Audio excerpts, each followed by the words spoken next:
What's up, everyone? Welcome back to King Anime Review, and for this video I will be reviewing episode 193 of Boruto Naruto Next Generations. And this was another fantastic episode. So it started off with Kawaki in a hospital trying to escape, and Shikamaru stopped him with a shadow possession jutsu. And Shikamaru basically told Naruto he didn't think it was a good idea. He thought it was too dangerous for Kawaki to stay in the village, and he thought Kawaki should basically be confined. And basically Naruto decided that they had to, since Korra is involved, they had to tell the other 5 Kage. So they held a 5 Kage summit, and at the summit Katasuke told the other 5 Kage about Kawaki and his body modifications and stuff like that. He showed them basically all the research that they did on him. And since Naruto, he had basically already decided that he was going to keep Kawaki with him at his place, because he is a Jinchuriki, so he know what it was like to be, left alone, or, to be kind of lonely and for people to be scared of you and stuff like that. So he decided to take Kawaki in. Gaara and the other 5 Kage also understood that, and they agreed to let Kawaki stay with Naruto. So then Kawaki started to, Naruto was taking Kawaki back to his house, and Kawaki started running around the whole village, but he couldn't escape Naruto. So eventually he just gave up and said, it's going to be impossible to escape from you. So, I'm not gonna run away anymore.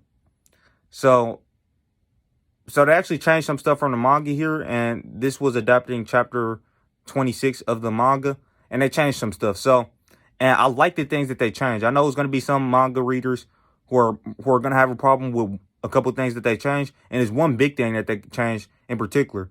But I think the changes they made were great changes that actually improves the story and enhances the story and makes what happened in the manga better. It makes the story from the manga better, and I'm going to be explaining that. So Kawaki, he was running. He actually ran away from Naruto a couple times. No matter which direction he ran, Naruto was always fast enough to get there before him. And he realized that it was useless to try to escape from Naruto. So he thought in his head, he had some internal dialogue that he thought in his head, like, it's going to be impossible to escape from him, so I might as well just stop trying. And then later on, he said he's not going to run away anymore. And Naruto was like, good, now we can get to know each other better and stuff. And Naruto, he was thinking to himself that Kawaki is very cynical, because Naruto, they were trying to figure out what Kawaki's name was. Naruto said, you still haven't told us your name. And Kawaki was like, what are you planning on doing with me, basically? What's your intentions, etc. And he said he called Naruto creepy and stuff like that. And that's when Naruto realized this guy is very cynical. But yeah, then Boruto came in, and he was like, so initially what happened in the manga, before Boruto came in, Kawaki flipped over that table, that kitchen table that he was at with Naruto. He flipped over that table, and the vase that Himawari made for Hinata's birthday, that was broken. And the reason why, so look, in the anime changed things, and they had that whole vase scene come a little bit later. So what happened in the manga was, once Kawaki flipped, and this was before Boruto even came in the house, but Kawaki flipped the table over, and that vase fell down that Himawari made for Hinata's birthday, and Kawaki started to run out the house. And then Naruto powered up into his Nine Tails form. It was pretty cool seeing Naruto in his own house with his Nine Tails. It was his KCM1 form, so basically just a Nine Tails cloak. He powered up his Nine Tails chakra. It was cool seeing him like barefooted with the Nine Tails chakra and stuff like that. That was cool seeing. But in the anime, they didn't show that. Now, the reason why this is an improvement for several different reasons. One reason is when they did show the vase. So basically when they did show later on in the episode that Kawaki did break the vase by actually knocking down another table, because he got irritated at Boruto, because Boruto was like, you're in my house, and Boruto was basically mad that he was being rude and stuff. And he basically said he's not going to forgive him for what happened in he don't agree with what happened. Boruto said he didn't agree with what Kawaki did in Rotan. So yeah, but then Kawaki he like basically punched down the table. He broke he not Himawari's vase that she made for Hinata.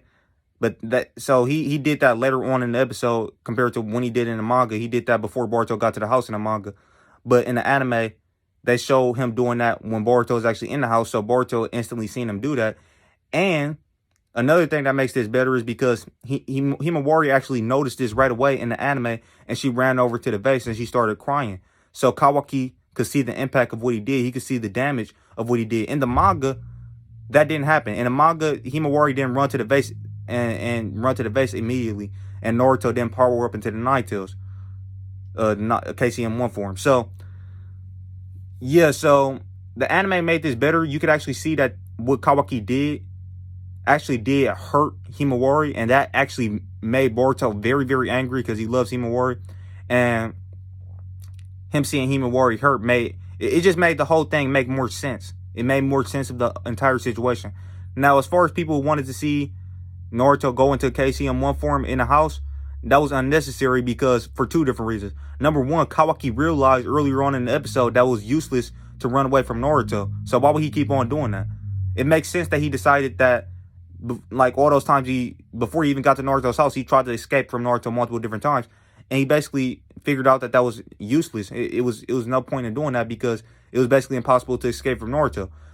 So him flipping the table over in the manga and then running away from Naruto, that, now then I mean in the manga he at that point he didn't determine that it was useless, but it's actually some dialogue that they took out too as well, because before Naruto went into his Nine Tails form, he said, before Naruto went into KCM1, Kawaki said he was thinking to himself, or I think actually no, he told Naruto that they're going to be, he said that he's not going to be any match for the Korra, basically. But after he seen Naruto go into the Nine Tails form, he was like, this guy might be as strong as Jigen. Might be. Now, I don't care about that line being taken out, honestly, because, yeah, we're going to find out, anime onlys, you're going to find out how Naruto scales the Jigen and how, you're going to find that out later on, so it's really no point in including that.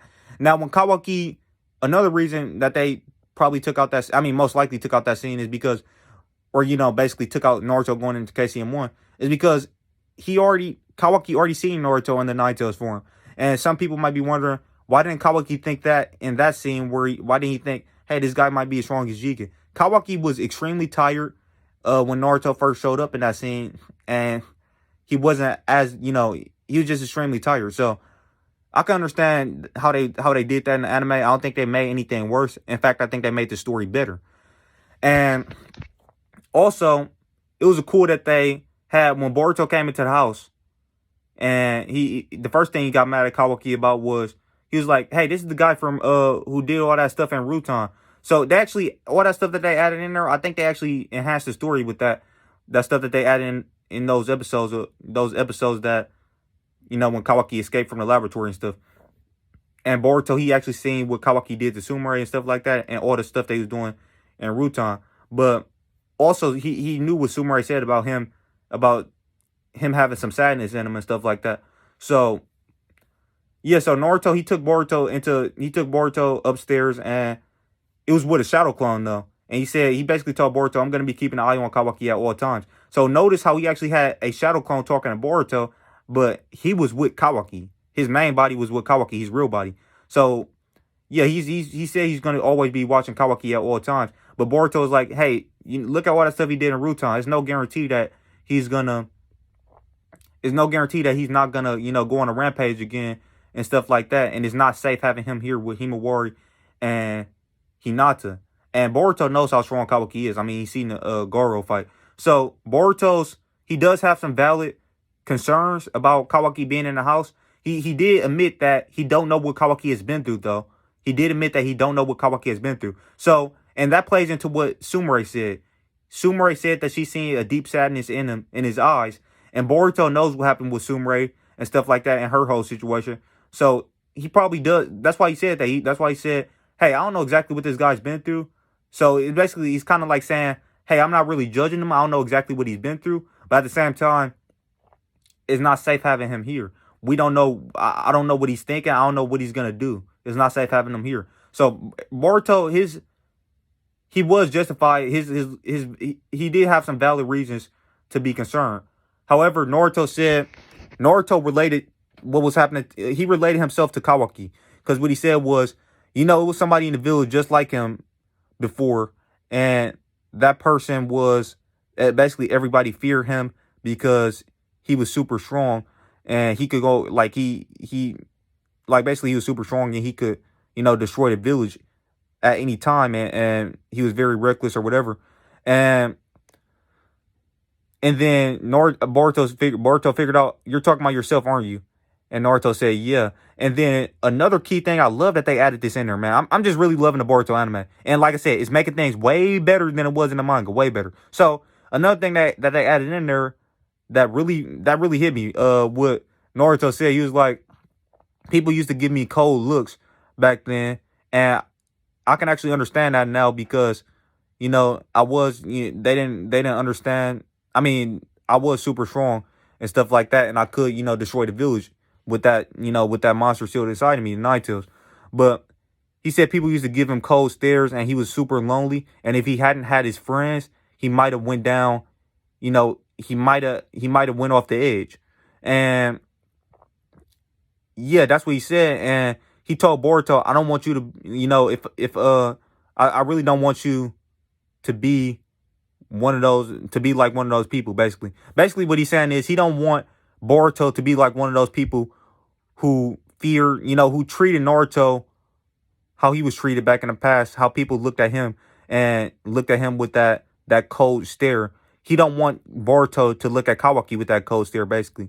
He don't want Boruto to be like, to be like one of those random villagers with those cold stares and basically, treating people like, they're a monster or whatever. And yeah, that I think that really hit Boruto, and that's when Boruto told Kawaki, "Hey, I don't know what you've been through or what you thinking and stuff like that." And they got into a little argument, and that's when Kawaki, Boruto said, I can't forgive you for what you, or something about him. What he said? He said was, I don't agree with what you did in Rutan, but I don't know, at the same time, I don't know what you're thinking. And Kawaki said, basically, he knocked down the table and he said, hey, I didn't ask to be here, basically. And then that's when the vase got flipped. That's when the vase fell and got broke. And then Himawari went over there and she was looking at the vase, and she was, she actually started to cry a little bit. And so, yeah, that's what made Boruto really mad. But at the end of the episode, Kawaki said, with the whole vase situation, he said, I'm sorry, it wasn't intentional. And then he said, I'm Kawaki, and then Boruto said, I'm Boruto, don't forget that, you freeloader. So that's the same way the manga chapter ended off, chapter 26, with them basically finding out what Kawaki's name was and stuff. So, yeah, and by the way, I know I did basically skim over something that did happen as well. The whole thing with Boruto going to Mujino's house or his room and feeding the turtle, and he was planning on taking the turtle back to his house, but Konohamaru came in and he asked Boruto, can he adopt the turtle, and he ended up adopting the turtle.